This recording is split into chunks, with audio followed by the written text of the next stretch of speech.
63 நாயன்மார்கள் வரிசையில் இன்று நாம் காணப்போகும் நாயனார் மானக்கஞ்சார நாயனார். கஞ்சாறு என்னும் நகரம் சோழ நாட்டில் உள்ளது. கொம்புத்தேனின் சாரும் கரும்பின் சாரும் நிறைந்து இருந்தமையால் இத்தலத்திற்கு இப்பெயர் ஏற்பட்டது. இத்தகைய வளமிகு பதியிலே மானக்கஞ்சாரர் என்னும் சிவனடியார் ஒருவர் வாழ்ந்து வந்தார். இவரை மானகாந்தன் என்றும் அழைப்பர். இவரது மனைவியாரின் பெயர் கல்யாண சுந்தரி என்பதாகும். அரசருக்கு சேனாதிபதியாக இருந்து வரும் வேளாண் மரபிலே அவதரித்த இவரிடம் சிவபக்தி நிறைந்து இருந்தது. சிவனடியார்களை வழிபடுவதையே தம் வாழ்வின் முழு பயன் என்று எண்ணிய இத்தொண்டர் முக்காலமும் சிவனடியார்களை பற்றிய சிந்தனையிலேயே வாழ்ந்து வந்தார். இறைவனின் திருவடி கமலத்திற்கு மனதிலே திருக்கோயில் அமைத்து வழிபட்டு வந்தார். இவரிடம் வேண்டிய அளவிற்கு செல்வ வளமும் சொல்வளமும் நிலவளமும் நிறைந்து இருந்தது. ஆனால் எல்லா பேர்களையும் பெற்றும் மக்கட்பேர் ஒன்று மட்டும் இல்லாமல் போனது மானக்கஞ்சாரருக்கும் அவர் மனைவியாருக்கும் அளவு கடந்த வேதனையை கொடுத்தது. இருவரும் எந்நேரமும் இறைவனின் திருவருளையே எண்ணி மழலை செல்வத்தை தந்தருள வேண்டி நின்றனர். பல விரதங்களை மேற்கொண்டனர். பெருமானின் திருவருளால் மானக்கஞ்சாரர் மனைவியாருக்கு ஒரு பெண் குழந்தை பிறந்தது. காலம் வளர்ந்தது. அந்த பசுங்கொடியும் வளர்ந்தது. கொடி படர பந்தல் என்பது போல் பெண் வாழ மணப்பந்தல் தானே முக்கியம். மானக்கஞ்சாரர் தன் மகளை பருவம் வந்ததும் தக்க இடத்தில் மனமுடித்து மகிழ வேண்டும் என்று விரும்பினார். சிவபெருமானிடத்து அன்புடையவராகி ஏயர்கோன் கலிக்காம நாயனார் என்பவர் மானக்கஞ்சாரருடைய மகளின் அழகையும் அறிவையும் அவர்கள் குல பெருமையையும் கேள்வியுற்று முதியவர்களை அனுப்பி தமக்கு அப்பெண்ணை மனம் பேசுமாறு செய்தார். முதியோர்கள் மானக்கஞ்சாரரை சந்தித்து திருமண பேச்சு நடத்தினர். மானக்கஞ்சாரர் முழு மனதுடன் தன் மகளை கலிக்காமரருக்கு மனம் முடிக்க பூர்ணமாக ஒப்புக்கொண்டனர். ஆண் வீட்டாரும் பெண் வீட்டாரும் கலந்து ஆலோசித்து விரைவிலேயே திருமணத்திற்கு நன்னாளும் குறித்தனர். மணமகள் மாளிகையிலேயே திருமணத்தை நடத்துவதாக தீர்மானம் செய்யப்பட்டிருந்தது. திருமணத்திற்கு முதல் நாள் கலிக்காம நாயனார் உறவினர்களுடன் படை சூழ புறப்பட்டு வந்து கொண்டிருந்தார். அவர் கஞ்சாருக்கு சமீபத்தில் ஓரிடத்தில் வந்து தங்கினார். திருமண நாளன்று எம்பெருமான் அந்தனர் கோலம் அணிந்து மானக்கஞ்சாரர் மனைக்கு எழுந்தருளினார். அந்தனர் கோலத்திற்கு ஏற்ப தம் வடிவத்தை கொண்டிருந்தார். எம்பெருமான் மானக்கஞ்சாரர் மனையை அடைந்தார்.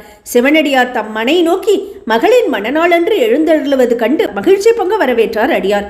அவர் தம் பொற்பாதங்களில் விழுந்து வணங்கி எழுந்தார். தேவரீர் எழுந்தருள இங்கு யாம் என்ன தவம் செய்தோமோ என்று கூறினார். வலம் வந்து வணங்கினார் மானக்கஞ்சாரர்.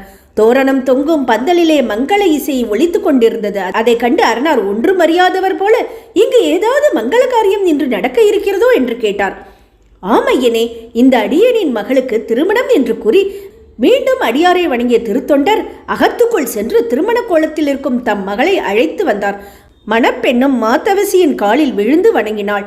மங்களம் உண்டாகட்டும் என்று மணப்பெண்ணை மனம் குளிர வாழ்த்தினார் பெருமான். சிவனாரின் அருட்கண்கள் மணப்பெண்ணின் சுருளேறிய நெடுங்கூந்தலை நோக்கின. ஆர்போல் கருத்து நாற்றுப்போல் அடர்ந்து ஆழம் விழுது போல நீண்டிருந்த கூந்தலை பார்த்த பரமன், இவளுடைய கூந்தல் கிடைத்தால் எம்முடைய பஞ்சவடிக்கு உதவும் போல இருக்கிறதே என்றார். பஞ்சவடி என்பது தவசிகள் மார்பில் அணியும் பொருட்டு முடியினால் அகலமாக பின்னப்பட்டிருக்கும் பூநூலின் ஒரு வகை. இவ்வாறு விமலர் தம் விருப்பத்தை திருவாய் மலர்ந்து மொழிந்ததுதான் தாமதம். மானக்கஞ்சாரர் சற்றும் சினம் கொள்ளவில்லை. சந்தோஷம் மிக கொண்டார். அகத்துக்குள் சென்றார். கத்தியொன்றை எடுத்து வந்தார். தாம் செய்யப்போவது அமங்கலமான செயல் என்று கூட எண்ணினார் இல்லை. அடியாரின் விருப்பத்தையே பெரும் பேராக சிந்தையில் எண்ணியிருந்த நாயனார் தம் மகளின் பூமலர் கொத்தணிந்திருந்த அழகிய நெடுங்கருங்கூந்தலை நொடி பொழுதில் அடியோடு அறிந்தார்.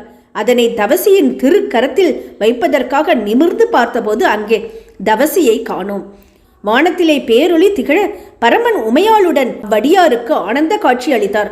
அடியாரும் மனைவியும் மகளும் நிலமதில் விழுந்து வணங்கி எழுந்தனர். அப்பொழுது வீண் வழியே அசிரீரி வாக்கு ஒலித்தது. அடியார் மீது நீவீர் காட்டும் பக்தியை உலகறிய செய்தோம். அத்தோடு எப்பொழுதும் எம் அருகிலேயே இருக்கும் சிவலோக பிராப்தியையும் அளித்தோம் என்று எம்பெருமான் திருவாய் மலர்ந்தார். நாயனார் உள்ளமும் உடலும் பொங்கி பூரித்தார். மகிழ்ச்சி வெள்ளத்தில் மூழ்கினார். தந்தையும் மகளும் சிவநாமத்தை செப்பியவாறு நிலத்தில் விழுந்து பணிந்து எழுந்தனர். இதுவரை நடந்த நிகழ்ச்சிகளை எல்லாம் பார்த்து கொண்டிருந்தோர் பெரும் வியப்பில் ஆழ்ந்தனர். இத்தருணத்தில் மங்களவாத்தியங்கள் முழங்க கலிக்காமரும் திருமண இல்லத்தில் வந்தடைந்தார். பெண் வீட்டார் முறையோடு மணமகனை ஆர்த்தி எடுத்து வரவேற்றனர். பெரும் மகிழ்ச்சி பொங்கினார். தாம் முற்பிறவியில் மாதவம் செய்ததால் தான் இப்பிறவியில் இறைவனுக்கு கூந்தலை கொடுத்த அறமகள் தமக்கு மனைவியாக வருகிறாள் என்று இறைவன் அருள் செய்த திருநிகழ்ச்சியை அங்குள்ளோர் மூலம் கூற கேட்க கலிக்காமர் மனதிலே எண்ணி பெருமிதம் பூண்டார். கலிக்காமர் சுபமுகூர்த்த வேளையில் மானக்கஞ்சாரரின் மகளுக்கும் கலிக்காமருக்கும் மங்களம் பொங்கும் மனையிலே இறைவன் திருவருளோடு திருமணம் சிறப்பாக நடந்தது. தேவ துந்துபிகள் இன்னிசை நாதம் எழுப்ப விண்ணவர் மலர் மாறி பொழிந்தனர். மானக்கஞ்சாரரும் அவரது மனைவியாரும் மண்ணுலகில் பல்லாண்டு காலம் வாழ்ந்து இறைவனுக்கு திருத்தொண்டு பல புரிந்து சிவலோக பதவியை எய்தனர். மானக்கஞ்சார நாயனாரின் குரு பூஜை மார்கழி மாதம் சுவாதி நட்சத்திரத்தில் கொண்டாடப்படுகிறது. அந்நாளில் ஒரு நிமிடம் மானக்கஞ்சாரரை நினைத்தால் கூட போதும், நமக்கு நடப்பவை எல்லாம் நல்லதாகவே நடக்கும். அடுத்த பதிவில் வேறொரு நாயனாருடன் உங்களை வந்து சந்திக்கிறேன். நன்றி, வணக்கம்.